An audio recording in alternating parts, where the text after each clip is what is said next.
Hola hola, bienvenue sur l'envol des mots, j'espère que vous allez bien.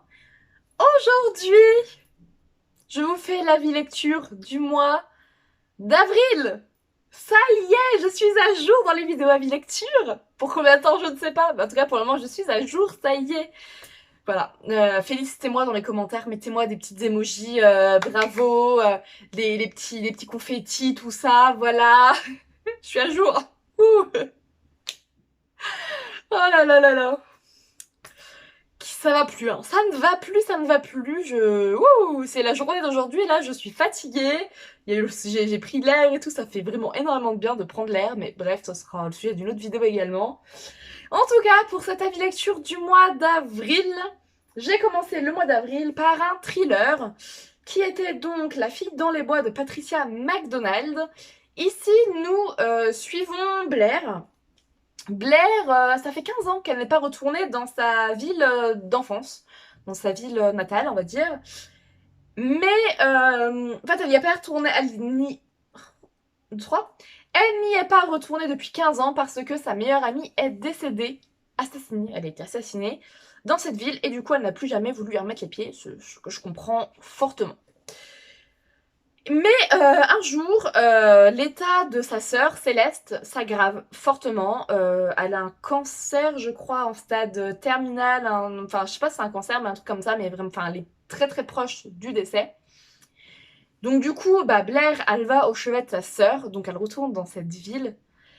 Et sur son lit de mort, Céleste lui avoue qu'elle a fait une bêtise. Mais alors, ce n'est pas la petite bêtise de ah bah voilà, tu vois, j'ai cassé, c'est moi qui ai cassé ton collier, c'est moi qui ai perdu ton collier, c'est moi qui ai pris ci, qui ai pris ça, bref.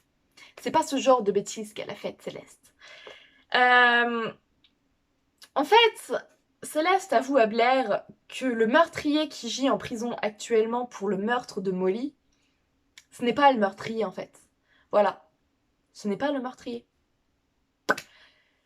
Et ça, Céleste le savait depuis le début. Elle n'a jamais rien dit durant le... Enfin voilà, elle n'a jamais rien dit de toutes ces années, depuis 15 ans. Elle n'a jamais rien dit. Pourquoi? Il faut lire le livre pour comprendre. Mais du coup, à partir de là, Blair décide de rester en ville et de mener l'enquête. Voilà. Donc elle ne va pas mener l'enquête toute seule, il va y avoir quelqu'un d'autre qui va l'aider. Mais elle décide de mener l'enquête parce que si vraiment l'homme qui est un... Elle se dit, si vraiment l'homme qui est en prison actuellement pour le meurtre de Molly n'est pas en prison, n'est pas le meurtrier en fait, qui est le meurtrier? Ça veut dire que le meurtrier court toujours. Ça veut dire que le meurtrier continue peut-être ses crimes. On ne sait pas. Et ça veut aussi dire que la vie de cet homme qui est en prison depuis 15 ans pour rien est gâchée à cause d'une bêtise d'adolescence. Voilà. C'est un thriller qui est bien tourné, c'est un thriller qui tient la route, c'est voilà, c'est un bon thriller, hein, je me suis bien amusée avec, enfin, j'ai passé un bon moment avec ce thriller, mais enfin, ça casse pas trois pattes à un canard, hein, voilà, c'est pas un thriller exceptionnel, voilà, c'est bien, hein, franchement, j'ai bien aimé, hein. Je dis pas que c'était nul ou quoi, non, vraiment, j'ai bien aimé, c'était chouette, je vous dis, l'histoire, elle tient la route.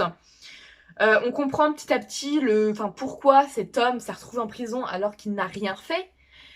Et on finit par retrouver le meurtrier. Enfin, bon, ça, vous en doutez, hein. Je vous spoil rien. Voilà. Mais du coup, on a beaucoup d'explications de tout ça au fil de l'histoire. Et c'est un thriller qui est assez court. Il fait 376 pages seulement, donc ça va assez vite. Franchement, c'est un roman qui va c'est un thriller qui va très très vite à lire. C'est voilà, mais comme je vous disais, ça casse pas trop pattes à canard, il n'y a pas de suspense de dingue. Il n'y a pas plusieurs intrigues en même temps. Enfin, vous voyez, des fois dans les thrillers, il y a plusieurs intrigues en même temps, tout ça. Et enfin, j'aime bien ce genre de thriller ou alors quand on nous mène sur une fausse piste et que finalement, bah, c'était une fausse piste justement, que c'était pas ça.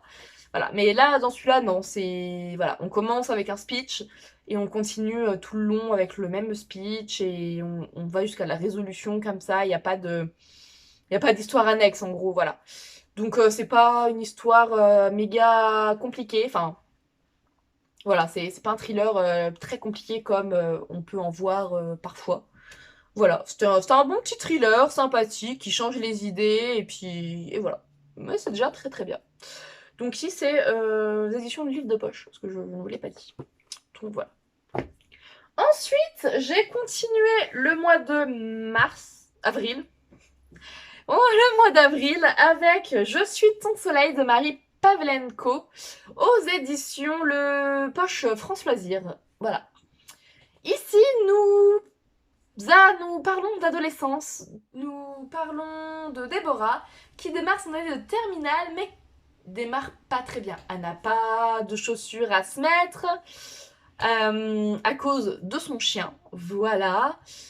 Euh, et le pire du pire, c'est que sa mère se met à faire des découpages frénétiques de journaux, de prospectus, enfin voilà, on sait pas pourquoi. Et surtout, le pire de pire, c'est son père qu'elle voit un jour au bras d'une belle blonde. Voilà, d'une inconnue qu'elle ne connaît pas et d'une blonde. Comment vous dire que ce début d'année terminale commence très très mal pour Déborah? Et voilà, c'est un roman qui nous parle de famille, qui nous parle d'amitié, qui nous parle aussi de de problèmes familiaux, vous vous en doutez. Et vraiment, ça nous parle aussi un peu d'art également. Et franchement, j'ai vraiment beaucoup aimé ce roman. Voilà, c'était un petit roman sympathique, très lumineux, malgré quand même des sujets qui peuvent être abordés enfin, un peu compliqués. Problèmes familiaux quand même, c'est pas toujours très gai, pas toujours très joyeux. Mais pourtant, c'est écrit avec... Enfin, c'est très très... Je suis désolée, hein, je regarde par la fenêtre, mais est-ce que j'ai un voisin, il me regarde en fait pendant que je parle toute seule. Voilà. Bref, du coup, je vous disais que c'est un roman très lumineux. Marie Pavlenko et a écrit ce roman avec humour. Franchement, c'est drôle. J'ai rigolé avec ce roman, ça m'a redonné le sourire, ça m'a... Enfin, c'est le genre de roman qui vous redonne la joie de vivre, qui vous fait voir la vie d'un autre côté. Enfin, voilà, c'est vraiment un bon roman. J'ai beaucoup aimé, c'était drôle, c'était triste. J'étais parfois aussi en colère dans ce roman parce que bah voilà, il y avait de quoi être en colère aussi. Et voilà, franchement, c'est un bon roman d'adolescence qui parle bah, voilà, des mots d'adolescence également. C'était très bien écrit et je pense lire d'autres romans de cette autrice parce que déjà celui-là j'ai beaucoup aimé, mais je pense qu'il y en a d'autres qui pourraient me plaire également. Donc voilà pour Je suis ton soleil. Lisez-le si vous l'avez pas lu. Mais j'ai l'impression que ce roman, il a déjà été lu un certain nombre de fois depuis qu'il est sorti. Parce qu'il est sorti à un moment, hein. Moi, je suis à la traîne. Hein. Enfin bon, vous savez, moi, je lis pas les 2017. Hein. Flammarion 2017, celui-ci. Voilà. Donc, je suis à la bourre pour lire les romans, mais c'est pas grave. C'est pas grave. Tant qu'ils sont lus un jour, qu'ils sont dans la bibliothèque. Donc, tant qu'ils sont lus un jour, tout va bien. Enfin voilà, si jamais par hasard vous ne l'avez toujours pas lu, franchement penchez-vous dessus parce que c'est frais, c'est feel good, c'est lumineux. C'est très bon roman également. Et enfin, j'ai terminé le mois d'avril avec un abandon, une déception.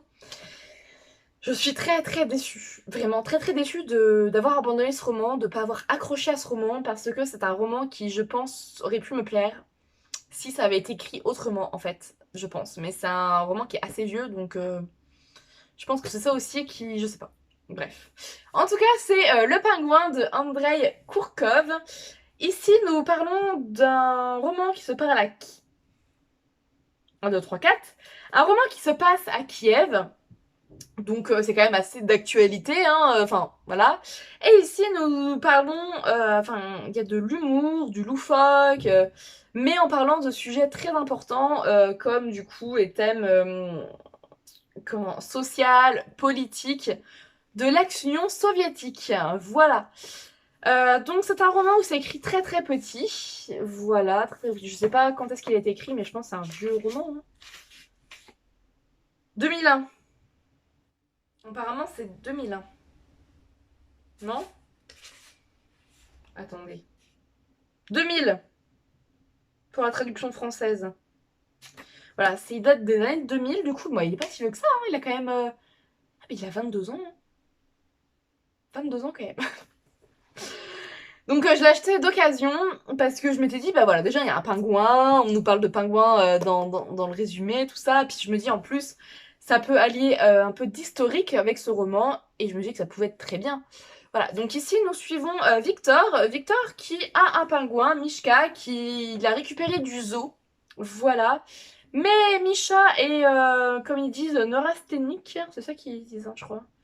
Enfin, le pingouin est en dépression. Bon, en même temps, je le comprends, le pauvre, je le comprends parfaitement. Il est plus dans son habitat naturel, donc c'est sûr. Enfin, même Ozo est pas dans son habitat naturel, mais là, c'est encore pire du coup. Mais bon, bref, voilà. Et du coup, Victor, lui, est au chômage, voilà. Il déprime également, hein, tout simplement. Et jusqu'au jour où, en fait, le patron d'un journal l'appelle d'un grand quotidien, attention, d'un grand quotidien, appelle Victor pour lui proposer d'écrire les nécrologies de célébrités qui sont bel et bien vivantes, enfin de personnages célèbres, parce que c'est... Oui, ça, de personnages importants, donc ça peut être des hommes politiques, comme le chanteur du moment, enfin voilà, des personnages très importants, enfin des célébrités importantes. Et elles sont bien vivantes, il faut qu'il écrive quand même les nécrologies. Pourquoi? Bon, voilà. Jusqu'au jour où ces petites croix tombent les unes après les autres, elles meurent, on ne sait pourquoi, voilà, faut lire le roman pour comprendre ça. Moi, ça j'ai compris, ce que je suis arrivée, en fait, je suis arrivée, il me restait à peu près 100 pages à lire, voilà. Donc j'ai compris pas mal de choses quand même avec dans ce roman par rapport à l'histoire principale.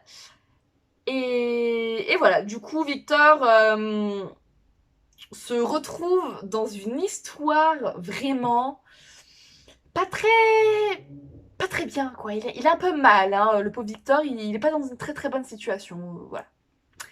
Mais voilà, du coup, ce roman, je n'ai pas du tout accroché, vraiment, j'ai pas accroché. En fait, les chapitres, je les ai trouvés mais d'une longueur, une longueur. Alors pourtant les chapitres sont pas longs.